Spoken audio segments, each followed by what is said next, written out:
ಎಲ್ಲರಿಗೂ ನಮಸ್ಕಾರ ವೀಕ್ಷಕರೇ. ರಾಜ್ಯದಲ್ಲಿ ಮುಂದಿನ 7 ದಿನ ಭಾರೀ ಮಳೆ ಎಚ್ಚರಿಕೆ. ಹಲವು ಜಿಲ್ಲೆಗಳಿಗೆ ಯೆಲ್ಲೋ ಅಲರ್ಟ್. ಮುಂದಿನ 7 ದಿನಗಳ ಕಾಲ ರಾಜ್ಯಾದ್ಯಂತ ವಾತಾವರಣದಲ್ಲಿ ಭಾರೀ ಏರುಪೇರಾಗಲಿದ್ದು, ದಕ್ಷಿಣ ಹಾಗೂ ಉತ್ತರ ಒಳನಾಡಿನ ಹಲವು ಜಿಲ್ಲೆಗಳಲ್ಲಿ ಭಾರೀ ಮಳೆಯಾಗುವ ಸಾಧ್ಯತೆ ಇದೆ ಎಂದು ಭಾರತೀಯ ಹವಾಮಾನ ಇಲಾಖೆ ಮುನ್ಸೂಚನೆ ನೀಡಿದೆ. ರಾಜ್ಯದಲ್ಲಿ ಗರಿಷ್ಠ ತಾಪಮಾನ ಸುಮಾರು 35 ಡಿಗ್ರಿ ಸೆಲ್ಸಿಯಸ್ ಹಾಗೂ ಕನಿಷ್ಠ 24 ಡಿಗ್ರಿ ಸೆಲ್ಸಿಯಸ್ ಇರಲಿದ್ದು, ಹಲವು ಭಾಗಗಳಲ್ಲಿ ಗುಡುಗು ಸಹಿತ ಮಳೆಯಾಗುವ ಸಾಧ್ಯತೆ ಇದೆ ಎಂದು ತಿಳಿಸಲಾಗಿದೆ. ರಾಜಧಾನಿ ಬೆಂಗಳೂರಿನಲ್ಲಿ ಮುಂದಿನ 24 ಗಂಟೆಗಳಲ್ಲಿ ಭಾಗಶಃ ಮೋಡ ಕವಿದ ವಾತಾವರಣವಿರಲಿದ್ದು, ಸಂಜೆ ಅಥವಾ ರಾತ್ರಿ ವೇಳೆಗೆ ಗುಡುಗು ಸಹಿತ ಭಾರೀ ಮಳೆಯಾಗುವ ಸಾಧ್ಯತೆ ಇದೆ.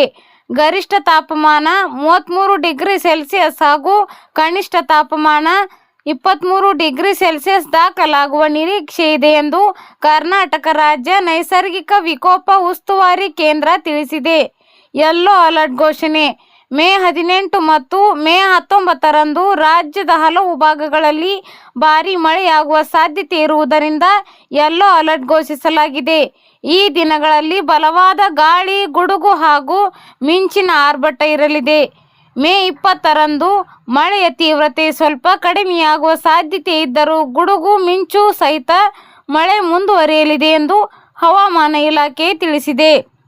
ಮೇ 21ರಿಂದ 23ರವರೆಗಿನ ಹೆಚ್ಚಿನ ಭಾಗಗಳಲ್ಲಿ ವಾತಾವರಣ ಸ್ಥಿರವಾಗಿದ್ದು, ಯಾವುದೇ ವಿಶೇಷ ಮಳೆಯ ಎಚ್ಚರಿಕೆ ಇಲ್ಲ ಎಂದು ಮುನ್ಸೂಚನೆ ನೀಡಲಾಗಿದೆ.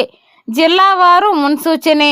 ಬೆಳಗಾವಿ, ಧಾರವಾಡ, ಹಾವೇರಿ, ಗದಗ ಜಿಲ್ಲೆಗಳಲ್ಲಿ ಸಾಧಾರಣ ಮಳೆಯ ಸಾಧ್ಯತೆ. ಬಾಗಲಕೋಟೆ, ವಿಜಯಪುರ, ಕಲಬುರಗಿ, ರಾಯಚೂರು ಜಿಲ್ಲೆಗಳಲ್ಲಿ ತಾಪಮಾನ ಮುಂದುವರಿಕೆ. ಸಂಜೆ ವೇಳೆಗೆ ಕೆಲವೆಡೆ ತಂಪಾದ ಗಾಳಿಯ ಸಾಧ್ಯತೆ. ಹವಾಮಾನ ಇಲಾಖೆ ಜನರು ಮುನ್ನೆಚ್ಚರಿಕೆ ವಹಿಸಲು ಹಾಗೂ ಅಗತ್ಯವಿಲ್ಲದೆ ಮಳೆ ಸಮಯದಲ್ಲಿ ಹೊರಗೆ ಹೋಗದಂತೆ ಸಲಹೆ ನೀಡಿದೆ. ಧನ್ಯವಾದಗಳು.